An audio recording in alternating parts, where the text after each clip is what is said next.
Listo, Diego. Estamos en... Listo. Estamos al aire.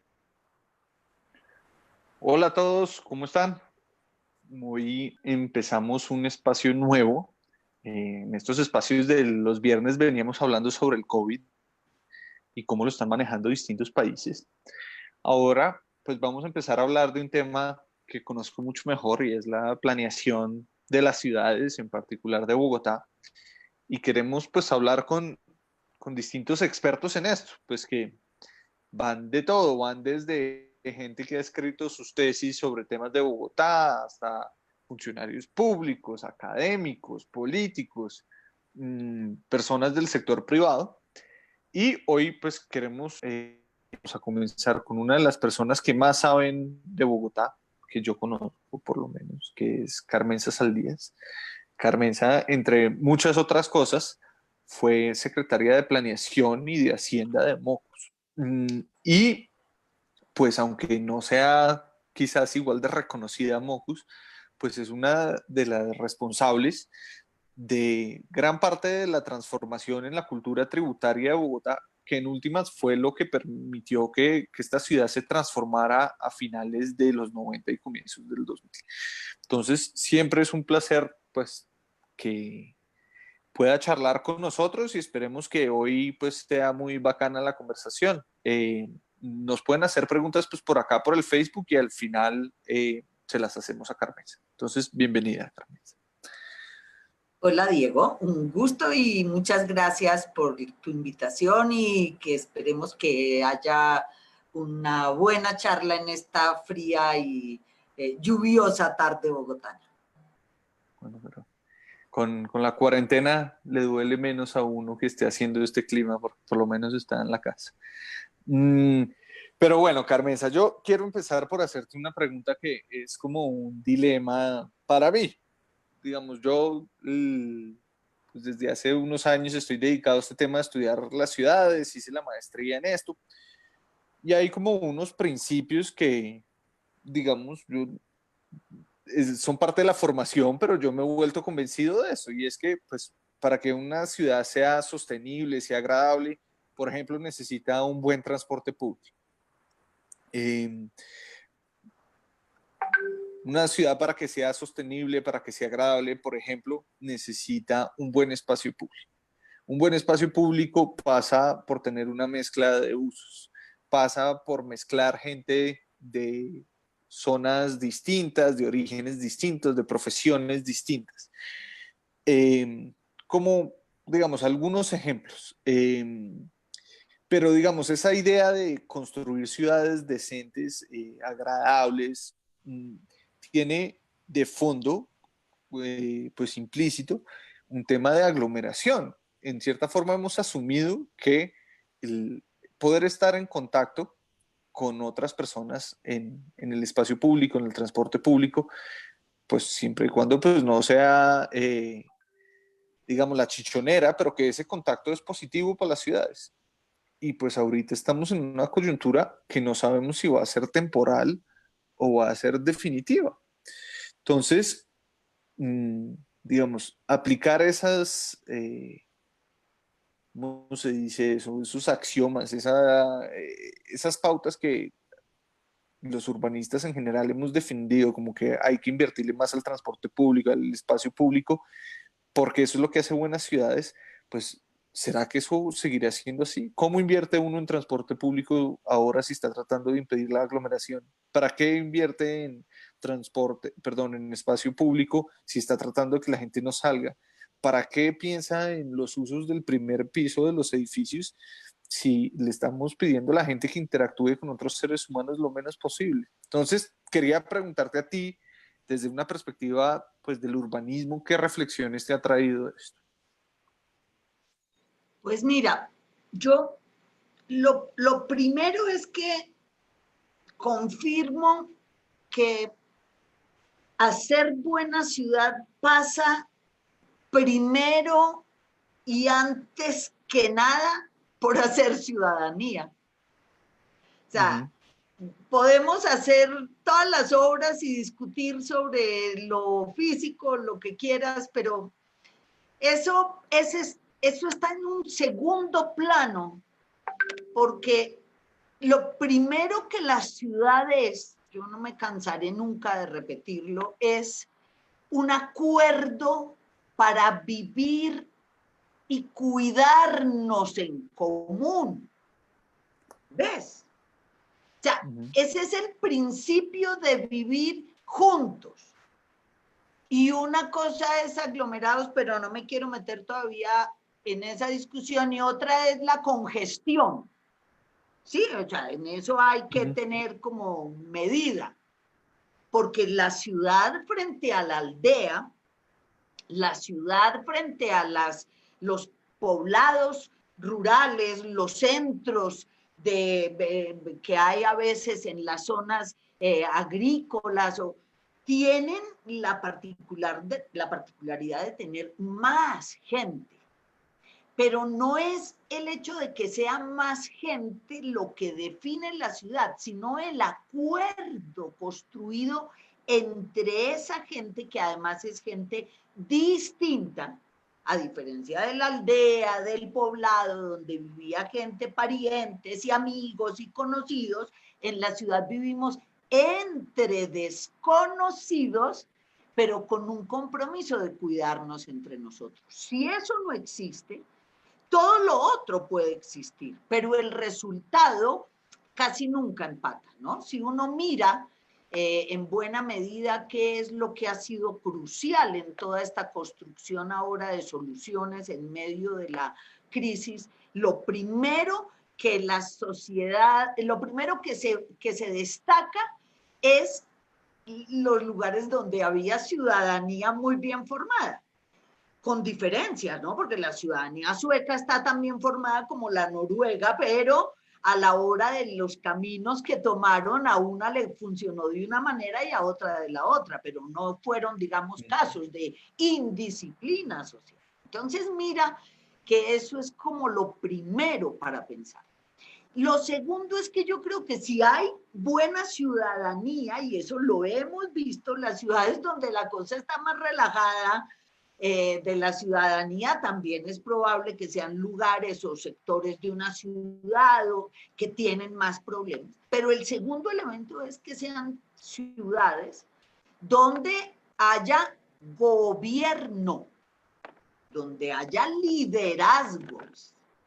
Ahora, los liderazgos no pueden ser buenos si no hay ciudadanía, si no clientes de servicios o clientelas políticas espurias, eso pues no, eso no teje.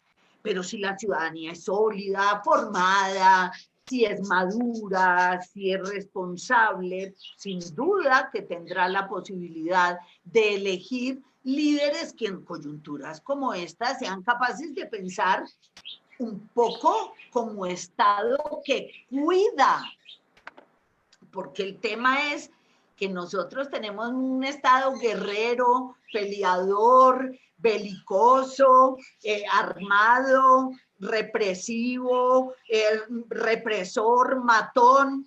Por eso cuando salen a la calle a imponer orden terminan matando gente, pero así no vale. ¿Quién dijo ese Estado? ¿Para qué?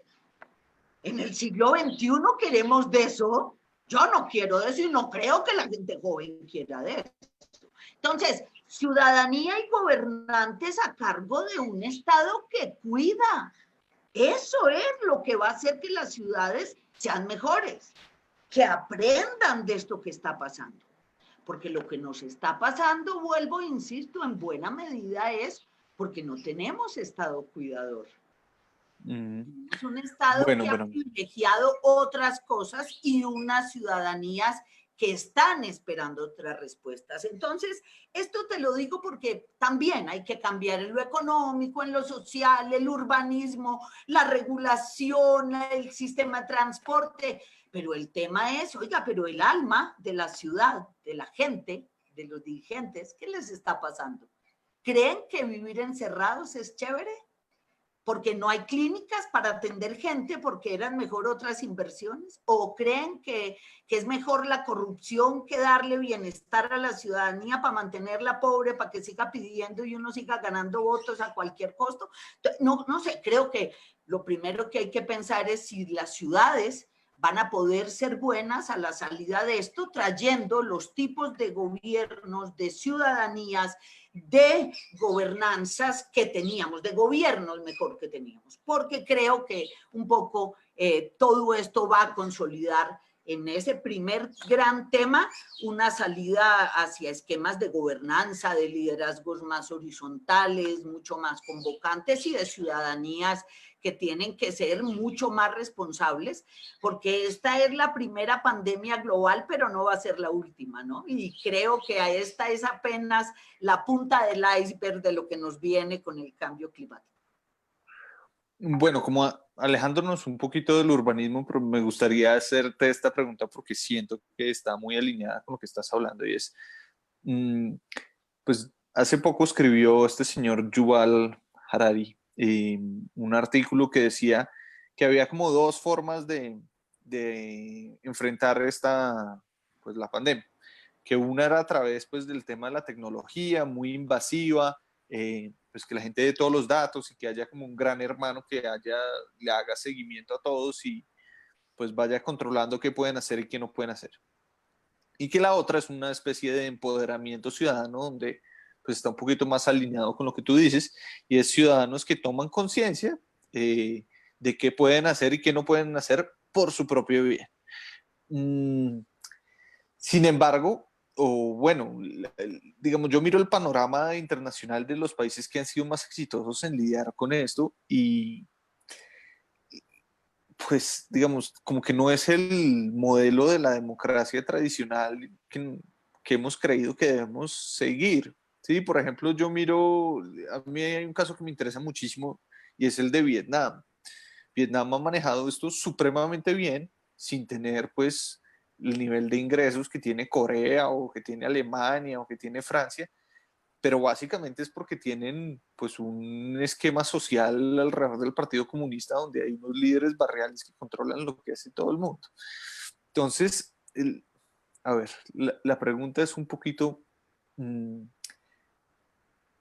este es un ejemplo de los retos pues, que enfrentan nuestras sociedades. ¿Cómo podemos avanzar un poquito o podemos avanzar en construir capital social de esa clase pues, democrático, independiente, que es lo que hemos siempre dicho que debemos aspirar, para no tener que caer en que el capital social que haya sea pues, de un orden autoritario como pues, tienen algunos de estos otros países? No sé si me expliqué. Sí, sí, por supuesto. Pasa un poco como como cuando llegó el neoliberalismo, ¿no? Como el neoliberalismo entró en América Latina por países donde había dictadura.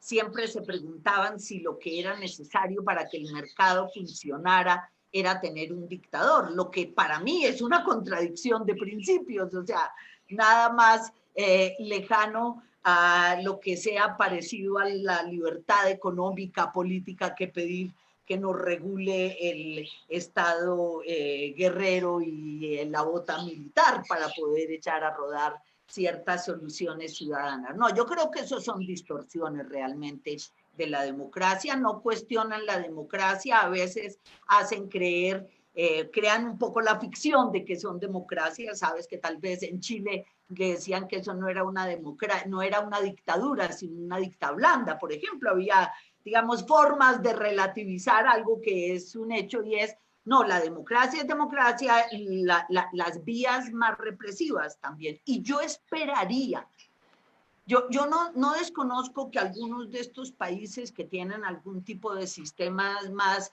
autoritarios puedan haber tenido éxito o no en el control de la pandemia. Creo que hay de todo. Y vuelvo y digo, y por eso prefiero ver los casos de los más avanzados que han logrado unos éxitos relativos dentro de unos manejos razonables, digamos, ¿no? El gran hermano está, digamos, ya hace muchas décadas seguramente está operando, solo que ahora se hizo mucho más visible por la necesidad del control tan necesario a nivel global para poder controlar la pandemia.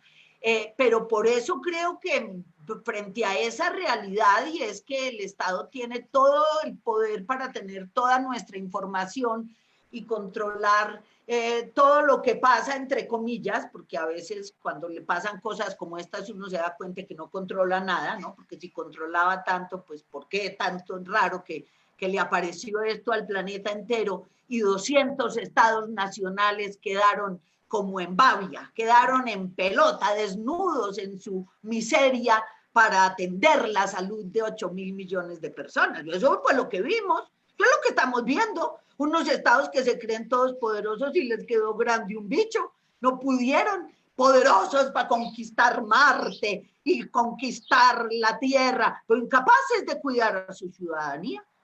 De una gente que está pidiendo que no al aborto, que no a no sé qué, que no así se puede, pero no saben dar bienestar. Y entonces, está bien, tengan los datos si quieren, pues la ciudadanía tiene que saber también esa información de ida y regreso que significa, ¿no? Porque no es solo que ellos tienen nuestros datos, también es cierto que cada vez más cantidad de gente tiene miles, decenas de miles de fuentes para informarse de qué es lo que realmente está pasando. Entonces, yo sí aspiraría a ciudadanía mucho más informada. A ver, un poco me explico en esto. Yo creo que lo que estamos viviendo es tan único, o sea, tan único en la historia de la humanidad. Estas son cosas que pasan cada 3.000 años, 4.000 años probablemente, que tuercen totalmente, cambian totalmente rumbos de la especie, de la humanidad toda. Y esto está ocurriendo en un momento en que todos estos medios de información, de comunicación, de debate están más cerca que nunca. Yo no me atrevo a especular, pues porque no tengo los datos como para afirmarlo, pero yo creo que nunca tantos profesores de niveles altísimos estuvieron a la mano de un clic para uno oírles charlas a los europeos, a los asiáticos, a la gente en todos los países, discutiendo y mesas absolutamente multiculturales, todo, hablando de esto que nos está pasando. Entonces, si eso está ocurriendo en una escala global y la reacción y la pregunta y el cuestionamiento está tocando a tanta gente que como tú, que como yo, que como los que nos están acompañando hoy en esta tarde, en esta conversación, estamos preguntándonos ¿por qué no imaginar que podemos madurar un poco todos en esta situación tan límite? Porque es que las situaciones límite tienen un efecto particular sobre la conciencia humana, sobre el pensamiento, sobre la psiquis. ¿Ves? Son momentos tan duros, son momentos tan confrontacionales, tan cuestionadores, que alteran tanto el cotidiano, que la gente está sensible y entonces hay aprendizajes, y por eso podemos ver pues cómo se conectó todo el mundo a través de la red cuando esto no era el medio usual.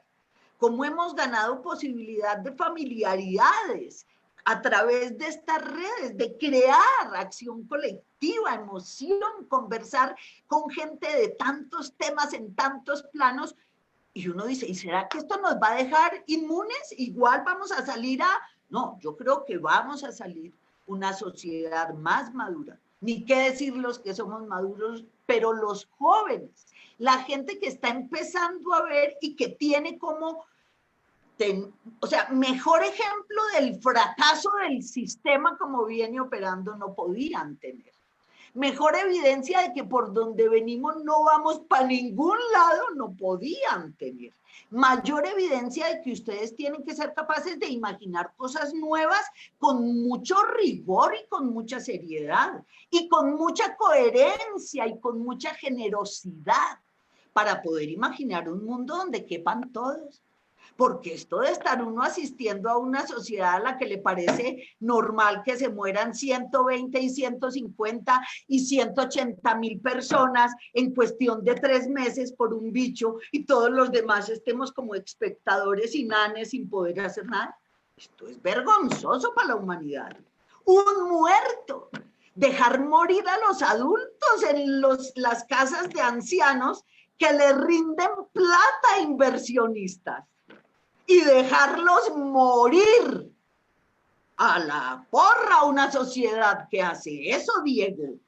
¿Para qué queremos más? Ustedes, los jóvenes, sacúdanse, porque si no les va a tocar de lo mismo. Van a ver morir ustedes a sus padres así. Van a enterrar ustedes la generación de maestros así. Porque ganen los banqueros y sus amigos. Hombre, la vida era más que eso. La sociedad era para más que para eso, ¿no? Para quedar con la plata congelada en los bancos en manos de 4 personas y el resto de la humanidad sin con qué comer. No sé, creo que ahí es donde ustedes tienen el mejor ejemplo de que el mundo, mejor que se acabe. Para seguir por donde veníamos, que se acabe. La pregunta es, ¿cómo lo rearmamos, no? ¿Cómo lo van a rearmar ustedes para no cometer los errores que se vienen cometiendo? Bueno, volviendo un poquito más al contexto de Bogotá. Más a la ciudad, ¿cierto? Me gustaría preguntarte, pues me imagino que viste el plan de desarrollo de la alcaldesa y pues que aprobamos en el consejo. ¿Qué ves ahí valioso frente a este tema, pues que tú dices que es la prioridad no solamente de Bogotá, sino de las ciudades, que es crear ciudadanía? Y perdón, me voy a apagar la cámara un segundo porque voy a conectar el celular que se me está acabando la pila, pero te estoy escuchando. Ok. No, me parece que, pues, para mí lo más relevante que puede tal vez pasar allí es lo del sistema del cuidado. Me parece que empezar a hablar de eso, de una sociedad que asume el cuidar a los niños realmente desde que nacen, el garantizar una vida suficientemente digna, grata, mientras la gente esté aquí, el garantizarle el bienestar a la gente, me parece que eso es fundamental. Y en eso, pues, ese sistema de cuidado, con un foco en los niños, con un foco en las madres gestantes, en el cuidado de las mujeres en el hogar, en los entornos domésticos, la seguridad de las mujeres en las calles, o sea, el ir realmente a la esencia del cuidado desde lo más frágil de la estructura social, que son los niños, madres gestantes, adultos mayores, personas con alguna condición de discapacidad, yo creo que es un elemento que es fundamental. Yo creo que eso es actual y creo que es una de las palabras que más se ha oído ahora durante todo el manejo de la pandemia, ¿no? Esa invitación a cuidarnos, a cuidar, ese volver a entender esa función tan primordial de la sociedad y que es mucho más vital, mucho más interesante que la de hacer negocios, que al final no tienen nada que ver con la gente del común, eso, los récords de la bolsa de valores y esas vainas no tienen nada que ver, que ni le cambian ni le hacen nada a la mayoría de la gente. Entonces creo que eso fue importante. Creo que fue importante la incorporación de lo regional. Sabes que yo desde el 2000, 2001 empezamos la tarea con Ciudad Región. De hecho, en el año 2003 estuvo prácticamente aprobada la RAPE Bogotá-Cundinamarca y en el Congreso alguien, en la última discusión de 8 debates, lo envenenaron y se hundió, pero pudimos tener Que no una pase eso esta vez. Cundinamarca hace 17 años y por asuntos de política menor se hundió. ¿Y qué es la relación Bogotá-Cundinamarca? Pues la seguridad alimentaria, Dios mío. Pues la seguridad del agua, el manejo de la estructura ecológica principal, el saneamiento del río Bogotá, o sea, todo. Son el agua, el aire, la comida. A ver, ¿qué hace una ciudad de 8 millones de habitantes si no respeta eso? O sea, ¿cómo puede el gobierno? Porque eso fue el Congreso el que boicoteó aquello hace 17 años. No te digo en qué gobierno, porque pues, ¿para qué?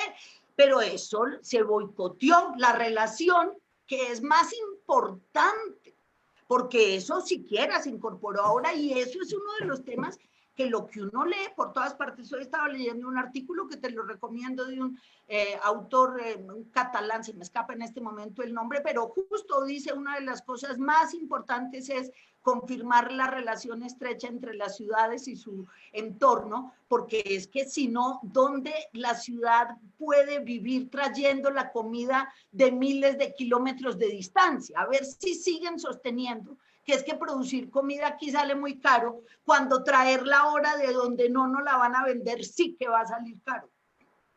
Dices en Colombia.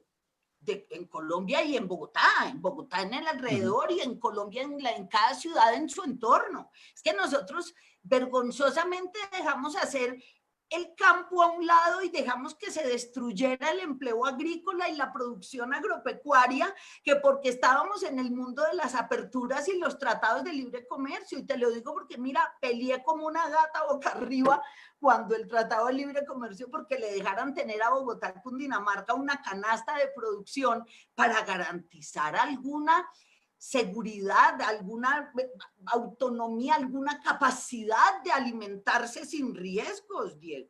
Entonces, creo que eso es importante que esté ahora en el plan de desarrollo. Está más que cantado que esa relación de las ciudades y sus regiones metropolitanas es crucial, ha sido y lo va a ser para poder desarrollar ahora algo que digamos, no está en el plan de desarrollo, algo seguramente quedará en el plan de ordenamiento, pero algo tendrá que trabajar la región, que es el tema de la red regional de ciudades.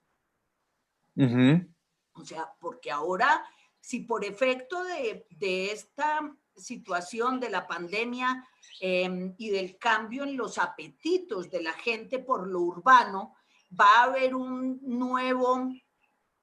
no solamente salida de población de las grandes ciudades hacia medianas y pequeñas, sino una reorientación de los flujos de migrantes que probablemente ya o no salen de sus regiones y por fin las ciudades y regiones hacen lo que deben, o cuando migran ya no migran en búsqueda de la gran ciudad, sino tal vez de ciudades medianas mucho más de otras condiciones, pero por eso mismo, si no se trabaja muy rápidamente en entender cómo van a ser las condiciones en las ciudades que van a empezar a tener alguna apetencia para los migrantes, para los flujos de migración, para la relocalización de los que se van a desurbanizar, entre comillas, pues otra vez nos vamos a tirar no solamente las grandes ciudades, que ya muchas quedaron con mucho problema, sino las medianas y los campos. Entonces, ordenar, no solamente en Bogotá y la región, sino en general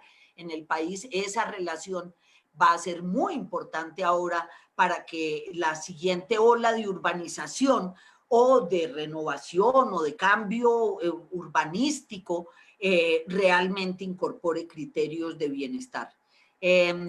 Yo diría que esos son elementos que me parecen muy destacables del plan de Claudia y bueno, hay por supuesto en el tema de movilidad yo tengo una gran discrepancia porque como bien lo dices, o sea, no creo que como tú dices el comercio a cielo abierto se acabe, al contrario, se van a acabar posiblemente más los centros comerciales o los ambientes artificiales en general, donde haya aires acondicionados o eso va a tener o lo cambian o lo ajustan o eso va a tener menos apetencia.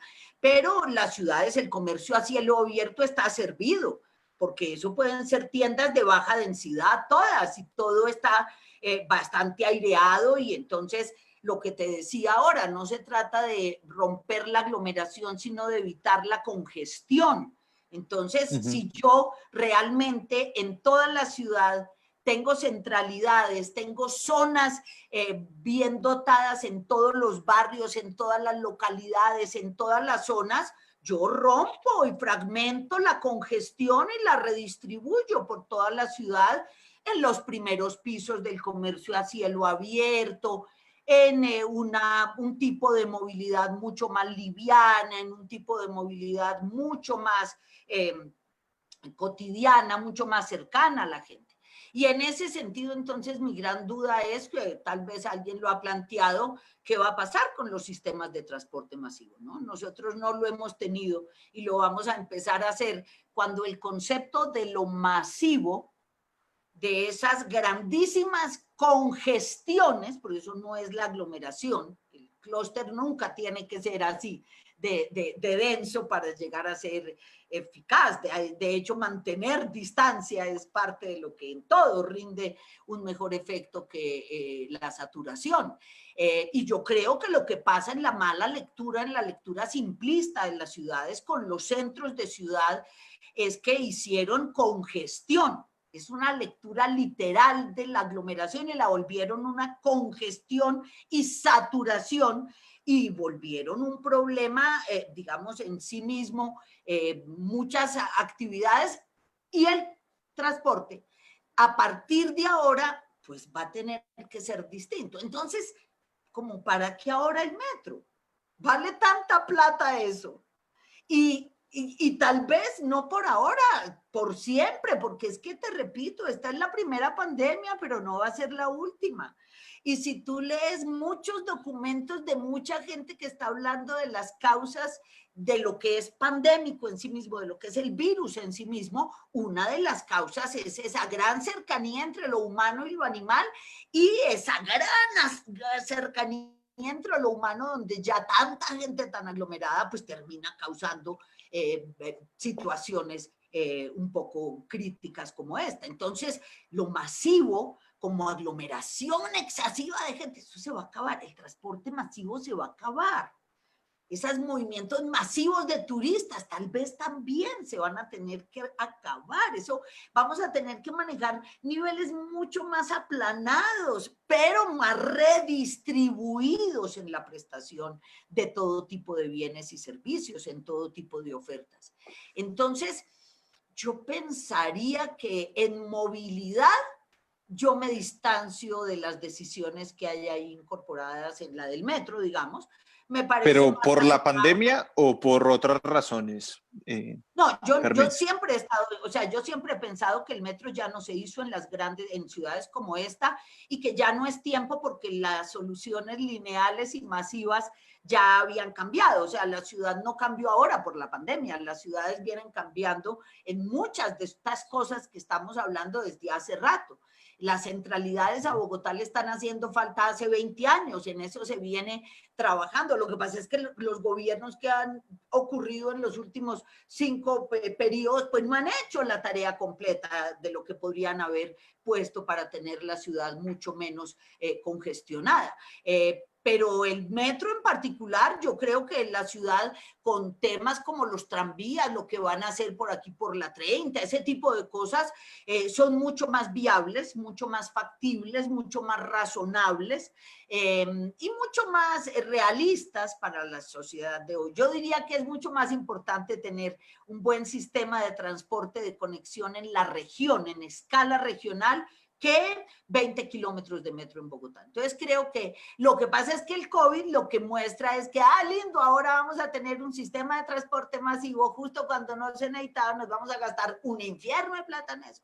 Y además lo vamos a tener que usar al 40% o al 50% porque no se va a poder usar más allá de eso. Y eso hace que desde ahora ya estemos no solamente ante un problema en el contrato mismo de construcción, sino frente a los supuestos de la operación. Y eso hace que no sea esa la mayor preocupación, sino lo que va a costar sostener un sistema masivo que solo se puede usar a un tercio o a la mitad de la capacidad y con el resto de la ciudad sin andenes, sin ciclovías, sin las cosas, ciclorrutas, perdón, y sin los elementos de la movilidad liviana, que es por donde debo mover a la mayoría de la población para que evite tener que andársele pegando a nadie o que nadie se le arrime demasiado. Entonces creo que tiene más que ver con esas cosas como mi objeción con el metro. Bueno, pero digamos, entonces tú sí crees que este es como el fin de esa tendencia hacia la densidad y hacia la urbanización, que es un poco como, digamos, la tendencia que No, no, no. algunas ciudades, no, No, no, no, yo no creo que el fin de la densidad ni el fin de la urbanización, o sea, la urbanización tiene 15.000 años o 10.000 años como sistema de vida y no creo que vaya a aparecer nada siquiera parecido a la forma de vida urbana que la reemplace, o sea, el que aparezcan ciudades más pequeñas, más cualificadas, seguirán siendo ok, versiones de lo urbanas. urbano.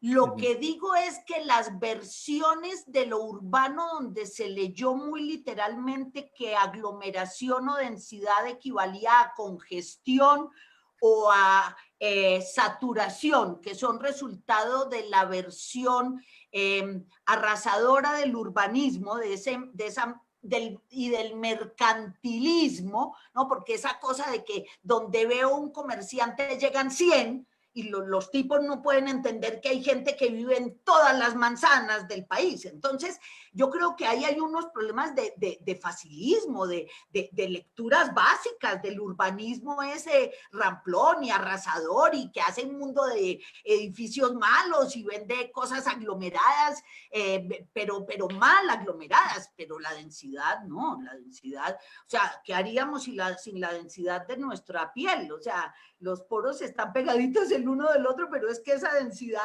para armar el tejido de la piel es clave, sino ¿qué haríamos para cubrirnos a nosotros mismos? O sea, no es un problema de densidad, no es un problema de lo urbano, es de la manera en que eso se interpreta. Entonces, cuando todos los comerciantes terminan saturando el centro, ¿el problema es de la ciudad o de los comerciantes que no han entendido que no hay que estar todos juntos para vender mejor? Que podríamos estar todos repartidos e igual venderíamos. Entonces, es eso lo que hay que cambiar, ¿no? Hay que cambiar la manera en que se usa, se opera la ciudad. Pues la ciudad va a seguir siendo densa. De Bogotá no se van a ir 8 millones de personas, es probable que nos lleguen los próximos 250.000, pero aquí ya hay 8. Y es posible que los que están van a tener menos hijos que lo que hubieran tenido antes del COVID, porque si esto va a seguir pasando, pues como para qué hijos, ¿cierto? Hagamos una huelga de matrícula a las mujeres, porque para traerles hijos a los hombres, para que los maten y los dejen morir, porque no les dan clínicas, porque prefieren hoteles y canchas de fútbol, pues a la porra esa sociedad, no tengamos hijos. Pero igual aquí va a vivir mucha gente, y en París y en Tokio. Lo que hay es que cambiar. Te tengo que rebatir eso, porque acabaron de quedar 5 concejales, compañeros míos, embarazados en los últimos 3 meses. 5. Es como si les hubieran quitado el televisor. Bueno, pero digamos, y esta es la última pregunta que hago antes de pasar. Tienes que averiguar si hay algunos que decidieron no tener hijos, ¿no? Para que pues, tu conclusión sea... Está bien. Me falta preguntarle a los otros 40. Sí, tenemos un par de preguntas de la Espéreme, Raúl, ya le pregunto cuáles son las que están. Una última cosa, pero digamos, parece el siguiente reto que tenemos grande nosotros en el Consejo y Claudia también como alcaldesa, pues es hacer un nuevo POT de Bogotá. Y por lo que tú me dices en estos momentos es, pues hay que rescatar y tal vez acelerar aún más esa apuesta porque Bogotá tenga distintas centralidades, ¿no? Eso es algo que en el último POT se perdía, en la última propuesta de POT que hizo el alcalde Peñalosa, y pues que por tu análisis parece aún más relevante en época del virus. Definitivamente. Mira, todo el mundo habla de la ciudad a pie, de la ciudad a 10 minutos, de la ciudad a 15 minutos. Todo el mundo habla, pero te lo digo, Barcelona, que la tiene hace 200 años o 150 años, está otra vez hablando de eso. París está hablando de eso. Todas las ciudades están hablando de que si hay algo que muestre esto, es que tenemos un problema de concentración de la atención sobre unos sistemas de transporte y unos modos o sobre unas áreas de la ciudad y que tenemos que atender la ciudad plena en igualdad de condiciones de manera que la ciudad esté cubierta plenamente en todos los aspectos y de esa manera vamos a tener resuelto el problema de las congestiones y el problema de las saturaciones y vamos a tener debidamente distribuido el bienestar. Entonces, sí, yo creo que esos elementos de centralidades, de esa multimodalidad, pero sobre todo de los modos livianos de transporte cobra una vigencia, que eso en Bogotá ya viene ocurriendo, así que lo que hay es que estimularlo, porque cuando salgamos de esto, tal vez el reto mayor va a ser, no el reto, la sorpresa mayor va a ser confirmar que tenemos al 80%, 85% de la gente moviéndose ya por otro tipo de modos, de medios y que ya el uso de los grandes medios y modos se bajó a lo mínimo. Yo te lo digo porque por aquí yo veo hoy el 5% de los carros. Y no es que la gente no salga, es que la gente está cuando sale, tal vez sale en taxi o tal vez sale a pie o sale, pero se va, ha cambiado, mientras que veo más gente caminando, probablemente en bicicletas, volverán las patinetas, todavía no está activada totalmente esta parte en la ciudad, entonces tal vez no lo estoy viendo tanto, pero es posible que ya confirmemos que hubo un cambio en la manera de usar. Y todas estas, llevamos 3 meses, llevamos 85 días, Diego, personas, amigos, amigas, son 85 días que nos tienen que dejar lecciones de cómo ralentizar, eso es un mal anglicismo, pero cómo hacer más lenta la vida, está bien, no hay que salir tanto como había que salir todo el tiempo, todo el mundo a las 5 de la mañana, 6, 7, o como 8 millones de personas para la calle y por la tarde, tal vez eso es lo que hemos aprendido, hay otras formas de vivir. Ayer, antier lo decía tal vez Alicia Bárcenas en una charla que había con el WRI y decía cuánto nos hemos ahorrado en viajes de aviones cuando hemos podido hacer eventos gigantescos a través de las redes, eventos de 1,000, 2,000 personas por la red ya. La red está cargadita, pero todo el mundo se puede ver y no hubo gasto de combustible, no nos movimos, no perdimos 5 días, no.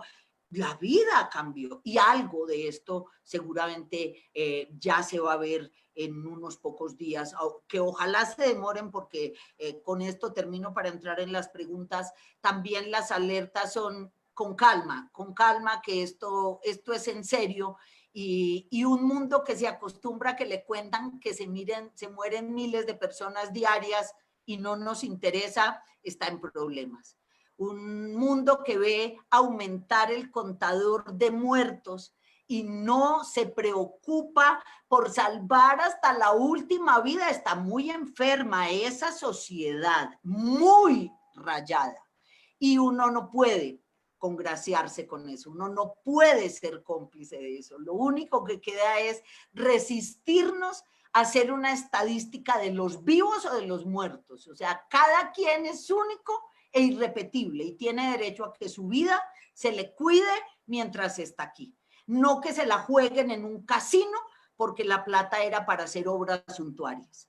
Y creo que el tiempo es de mucha maduración para todos, de mucha reflexión, porque ojalá salgamos distinticos. Como veníamos, no íbamos bien. La ciudad tiene opciones, las tendrá, ella no es la que tiene los mayores riesgos. Y yo les voy a decir por qué. Porque la ciudad tiene ciudadanía. No es una ciudadanía salamera, de esas que abraza todo el día y dice, te quiero, vecino, ni no, que va. Pero es una gente que cumple. Lleva 25 años, yo se los aseguro, cumpliendo el deber de tributar. Y por eso es una sociedad que se merece que el Estado la cuide y la proteja. Porque esa fortaleza de esta ciudad para sacar un presupuesto de ese tamaño en medio de la más grande crisis que la humanidad ha vivido, créanme que sería imposible si no hubiera 8 millones de personas trabajando por esta ciudad.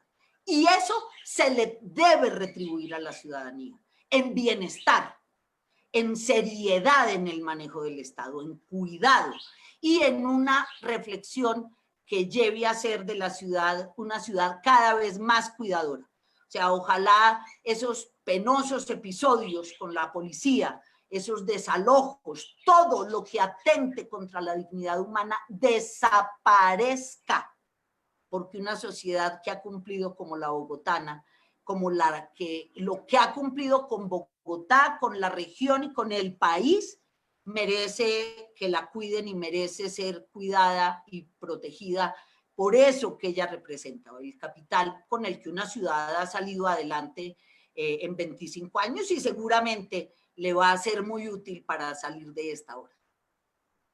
Bueno, hágale, Raúl. Listo. Bueno, agradecerle a las personas que se conectan a esta hora por la cuenta de Facebook de Diego para interactuar con nosotros todos los viernes. Tenemos dos preguntas, una de Michelle Vitorino para la señora Carmenza. ¿Qué piensa del impuesto predial?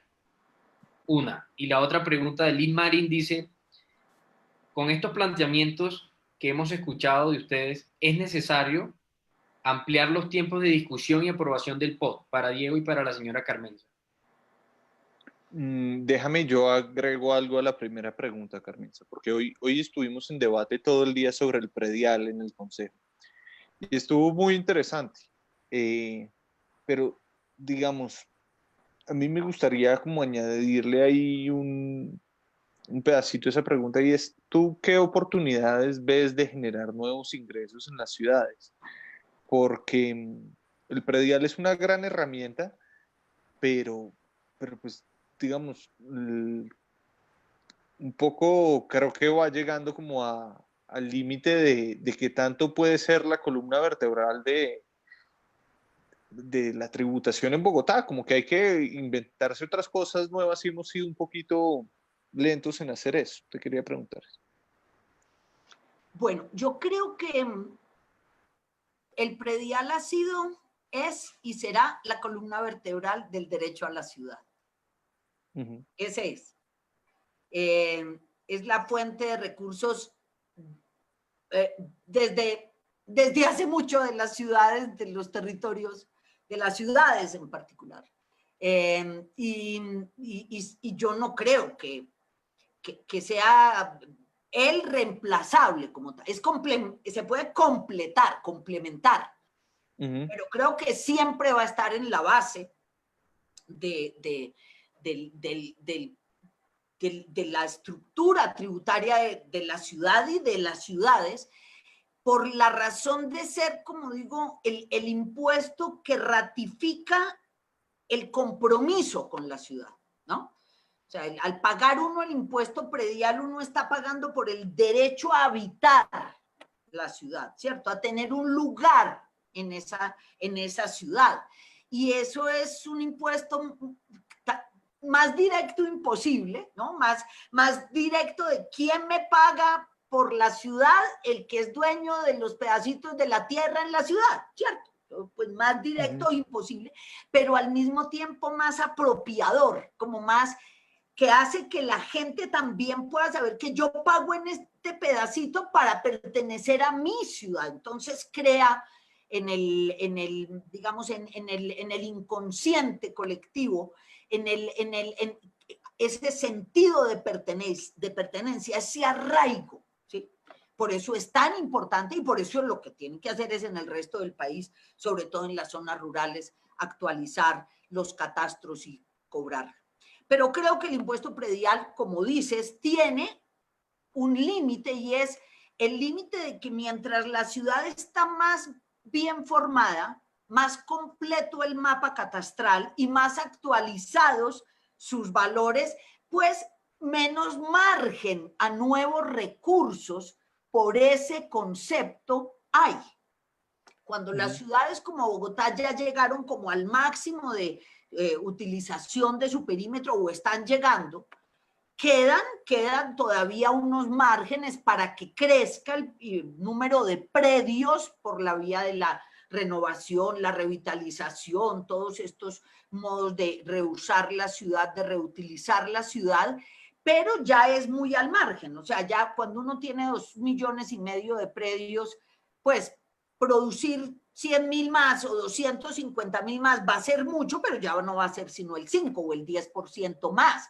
Entonces, lo que va a crecer el impuesto predial por esa vía es poco. Si a eso le sumamos que estamos en una situación de crisis, por los próximos años es probable que el impuesto predial se vea un poco estancado, incluso que pueda caer, porque se reventó una burbuja inmobiliaria en todo caso que había y la gente va a quedar con su nivel de ingresos más bajo. Hay sectores que van a perder incluso su condición de clase media y van a retornar a una condición un poco de mayor deprivación y todo eso va a tener un efecto en la capacidad para pagar el impuesto y en el valor de la tierra y de las viviendas, incluido el precio de la nueva construcción. Entonces, todo esto para decir que estamos con el predial en casi su tope y él, si nos va bien, se va a mantener los próximos años y va a seguir siendo una parte muy importante de la estructura, pero yo creo, realmente yo creo que es la hora de aprovechar eso que no se ha hecho y es las otras rentas del desarrollo urbano, porque esos 200 o 250.000 predios adicionales, no solo en Bogotá, sino los de la región, si no cobran todas las plusvalías, las cargas y beneficios, todo lo que hay que cobrar por todos los conceptos, las valorizaciones por las obras que hay que hacer, etcétera, no va a haber con qué hacer el urbanismo de la ciudad-región. La ciudad más o menos está al día. Es probable que ya no se necesite construir muchas más escuelas, muchos más hospitales, ya va estando en nivel, tiene que dotar mejor, completar.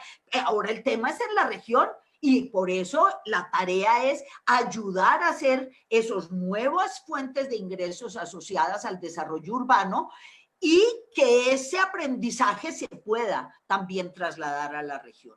Señora Carmenza. Y creo, perdóname, que hay, para completar la pregunta de Diego, un tema por trabajar en los impuestos, o algo que hacer con industria y comercio. Uno no sabría si el impuesto en sí mismo cómo deberá quedar o no, pero el punto es, la economía informal paga y debería pagar y podría pagar bajo algún otro esquema en donde no esté pagando. La economía virtual hay que ver cómo paga. O sea, ahí hay demasiadas cosas que no pagan. En realidad la industria y comercio es una cosa que están pagando algunos sectores del comercio, algunos sectores de la actividad manufacturera y algunos sectores de los servicios, pero me atrevo a decir que son muy pocos de los que de verdad deberían pagarlo. Entonces, esas tareas de encontrar unos impuestos que realmente cobren por la actividad económica razonablemente, pero a todo el mundo, porque sin la universalidad del impuesto es muy difícil hacer ninguna tarea. Entonces creo que hay esas oportunidades, las nuevas economías tendrán que estar y los servicios, todo lo que no está realmente grabado todavía, unas sociedades con el 60% de la actividad todavía informal, eso es una vergüenza y perteneciendo a la OCDE, o sea, uno no puede ser tan informal en esos clubes de ricos, o sea, no puede hacer que al club de ricos solo puedan ir 3 o 4 de los 10 de la sociedad de uno, ¿no? Tendrían que entrar todos, entonces esa formalización de la actividad económica puede ser tan efectiva en términos del impuesto sobre la actividad económica como en su momento fue toda la formalización de los prediales y los impuestos a los demás, las contribuciones por todo tipo de derechos de desarrollo urbano. Y Diego, creo que esto deberá estar en el POT, creo que eso necesariamente deberá estar en el POT. Y adelantándome, para dejarle ya el cierre a Diego, diría que, bueno, seguramente la discusión del POT es una discusión que cobra hoy un valor adicional porque sin duda hay cosas de la ciudad por repensar como consecuencia del COVID y entre otras pues los procesos mismos de participación tendrían que rearmarse para garantizar que logren un consenso suficiente. Es muy importante, yo me siento muy orgullosa de que el POT que está vigente sea el mío, 17 años del POT y 25 de la estrategia financiera, pues no está mal, duraron un buen largo plazo, pero sin duda es importante que se puedan hacer y actualizar y poner al día estas grandes decisiones de la ciudad. Sí, que digamos, es la discusión ahora. De hecho, ya, porque pues la Secretaría de Planeación ha dicho varias veces que quieren sacar el POT este año.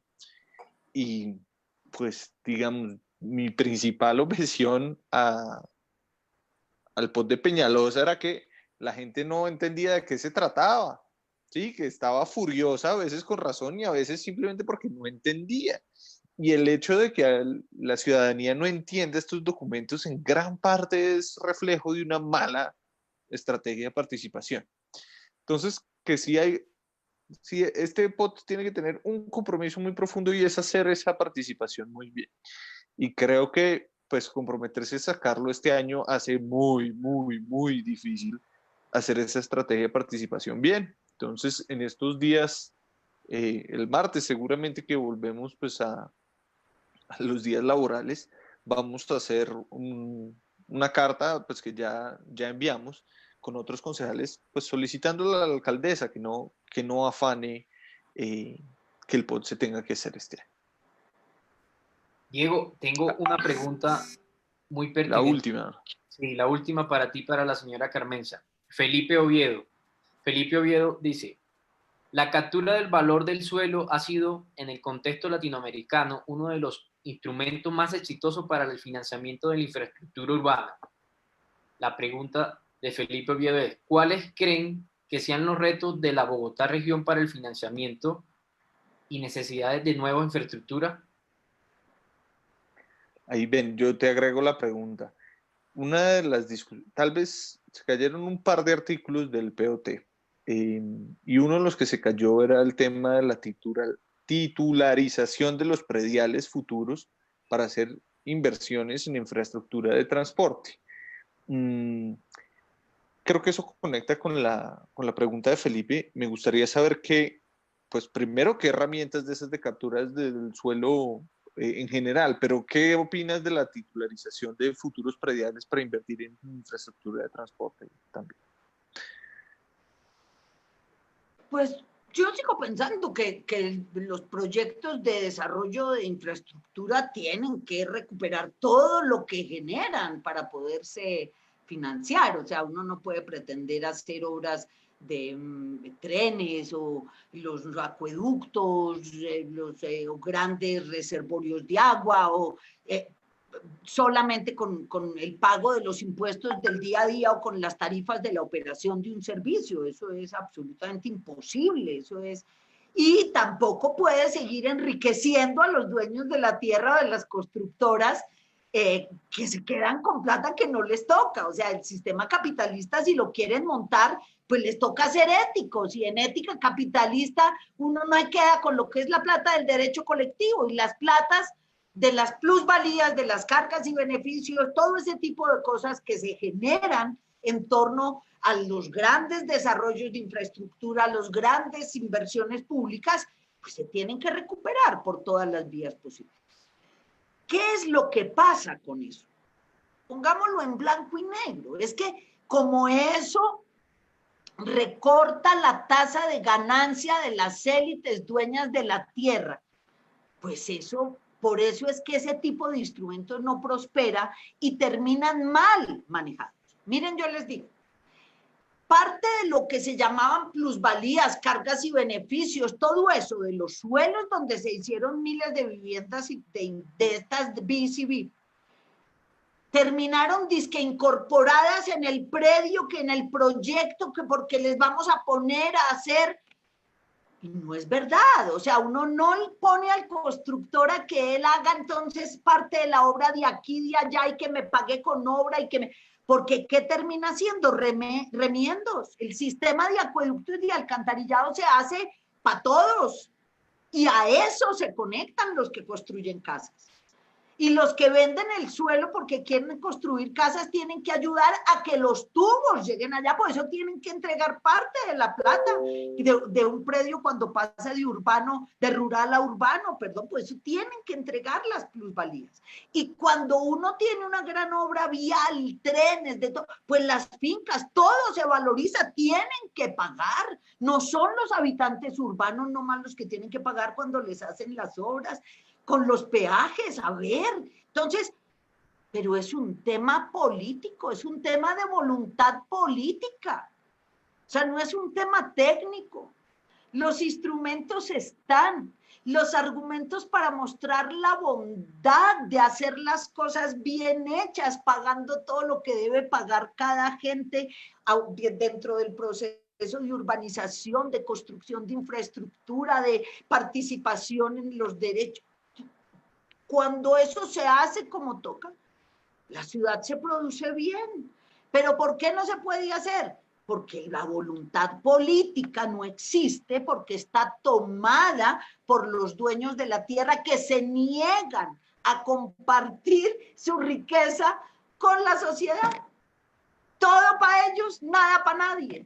Paguen entre todos con sus impuestos el hacerme los trenes y yo no pago ni un peso por la finca mía y eso sí, después la vendo ya no por hectárea, sino por metro cuadrado y la plata me la embolsillo toda yo. No, eso es lo que hay que cambiar. Hay que construir ciudadanía capaz de votar en las urnas por quienes son capaces de hacer que esas cosas cambien estructuralmente. En el caso de Bogotá, entiendo, la discusión no ha acabado.